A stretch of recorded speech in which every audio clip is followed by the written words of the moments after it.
Hey everyone, it's Jenna from Cruise Blog, and today I'm sharing the 4 things I loved and 3 I hated at Carnival's newest private destination, Celebration Key.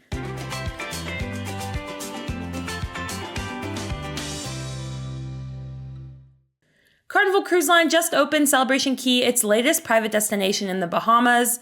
On my recent cruise aboard Carnival Glory, I spent 8 hours checking out every nook and cranny of the space. I didn't know what to expect before my visit. I visited private destinations like Royal Caribbean's Perfect Day at Coco Cay and MSC's Ocean Cay Marine Reserve, but how would Carnival's latest destination compare? During my day ashore, I swam in the sprawling Calypso Lagoon, sipped cocktails on a giant swing, and even checked out the exclusive, adults-only Pearl Cove Beach Club. The private destination was undeniably cool. I felt less like I was on a cruise vacation and more like I had stepped into an upscale land resort. Even still, there were a few things I didn't love about the experience.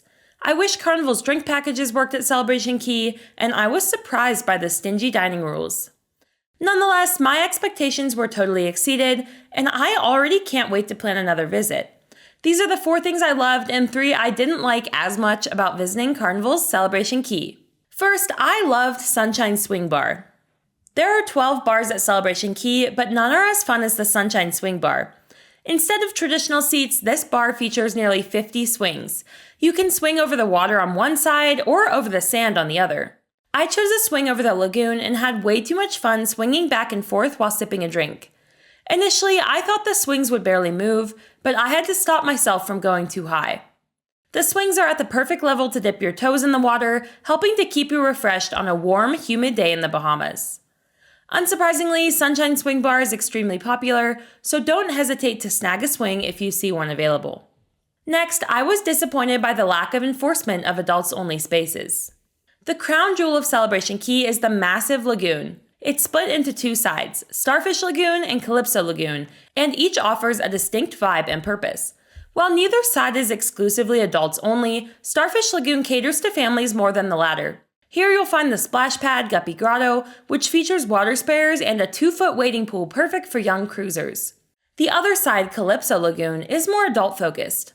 Specifically, the area surrounding Mingos Tropical Bar and Restaurant is reserved for guests 18 and older. Yet in my experience, this was definitely not enforced. Adults and kids were swimming in the area around Mingos. I don't fault the staff at Celebration Key for the lack of enforcement. Presumably, it's challenging to enforce an imaginary boundary between where children are and aren't allowed, especially in a pool. So for those in search of a true adults-only day, I'd recommend booking a day pass to the Pearl Cove Beach Club instead. Speaking of Mingos, I loved the bar's party vibe. Despite the questionable definition of an adults-only space, Mingos Tropical Bar and Restaurant is still worth a visit. Summer party vibes were in full swing everywhere ashore, but no place had a party quite like Mingos. The bar, restaurant, and pool exude a chic, modern vibe akin to a Las Vegas pool party. Mingos' tropical decor, Caribbean-inspired menu, live DJ, and high-energy swim-up bar make the venue a must-see. Technically, this bar is called the Long Neck Swim-Up Bar, but it's easier just to head to Mingos because it's in the same area. Carnival Cruise Line is all about fun, and there's no doubt that this is the spot to party. Next up, I didn't like the stingy dining rules, even though there were diverse food options. Celebration Key offers complimentary food to cruise passengers, but there's a catch.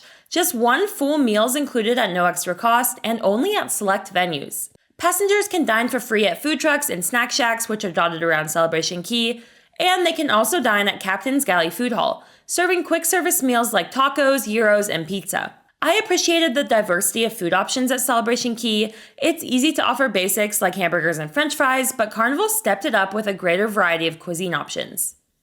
With only 1 free meal included though, I felt limited. When I visited other cruise lines' private destinations, such as MSC's Ocean Cay, I could dine at the Islands Buffet as often as I liked. Maybe this meant grabbing some fruit for an afternoon snack or enjoying an extra sandwich after a long day in the sun.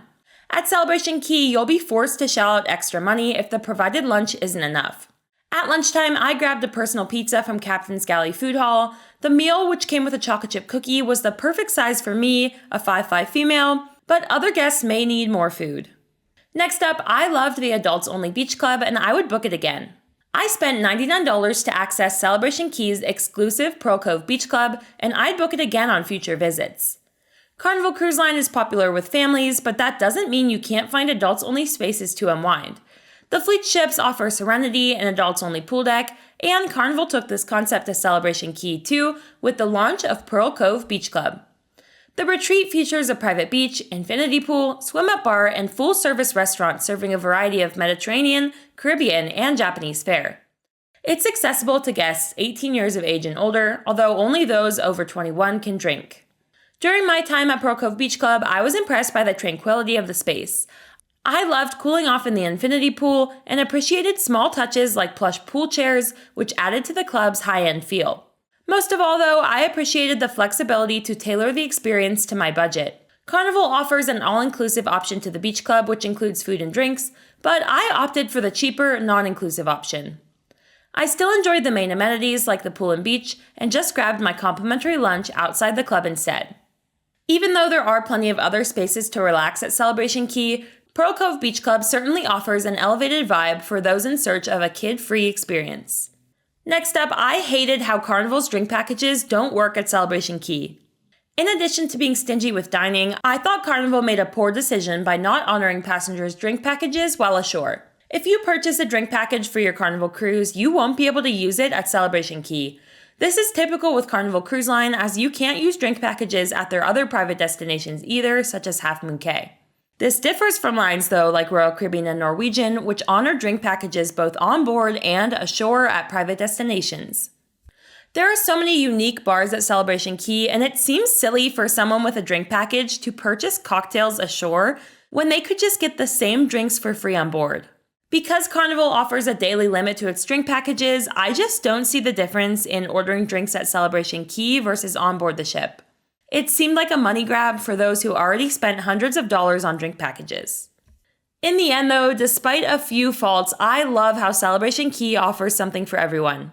Whether you want to party in the lagoon, relax on the beach, reserve a luxury cabana, or escape to an adults-only retreat, Celebration Key really offers something for every type of cruiser. In general, I found little to complain about during my visit. The nickel and diming was annoying, but ultimately didn't affect me much as I wasn't cruising with a drink package. I love exploring foreign, off-the-beaten-path cruise ports around the world, but there's still something to be said about a stress-free day at a cruise line's private destination. At Celebration Key, you can simply disembark and unwind without planning anything in advance or spending extra on excursions. If there's just one regret I have from my time ashore, it's simply that I didn't have enough time to experience it all.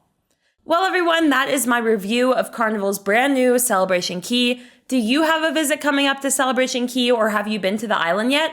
Let me know your thoughts in the comments below. While you're at it, please like this video, subscribe to our channel, and turn on your notifications so you are notified every time Cruise Blog posts a new video. And if you haven't done so yet, feel free to watch our full tour of Celebration Key, which I have linked here on the screen. Until next time, happy cruising!